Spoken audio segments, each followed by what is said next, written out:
Can I find out what superfast cars are actually off-limits? When we talk about superfast cars, often it's assumed that the only barrier to owning one is the price tag. But that's not always the case. The truth is, some of the fastest and most exclusive cars out there are off-limits for reasons that have nothing to do with money. Many of the most extreme and fastest cars ever made aren't readily available to just anyone, even if you have the money. This could be due to limited production runs, making them incredibly rare. Some are restricted by regulations, unable to be registered for road use in certain regions. Others are track-only, built specifically for the race circuit and not for the street.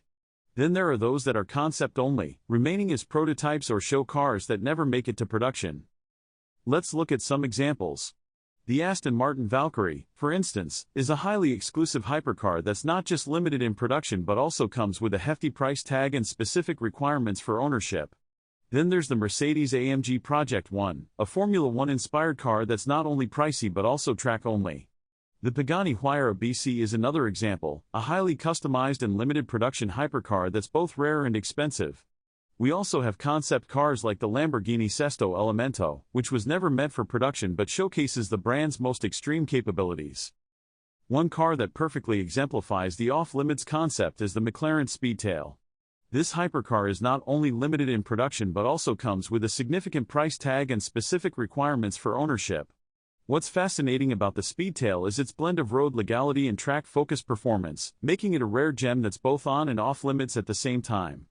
Its incredible performance and stunning design make it a dream for many, but its exclusivity and rarity put it firmly out of reach. The Speedtail story is also intertwined with McLaren's rich history of innovation and performance, making it a truly unique vehicle. In summary, these superfast machines remain out of reach for most due to a blend of technological marvel and exclusive reality. Whether it's limited production, track-only restrictions, or concept status, these cars represent the pinnacle of automotive performance and design. So, which off-limits superfast car would you most want to drive if you could? Let me know in the comments. Don't forget to subscribe for more videos about automotive rarities and regulations.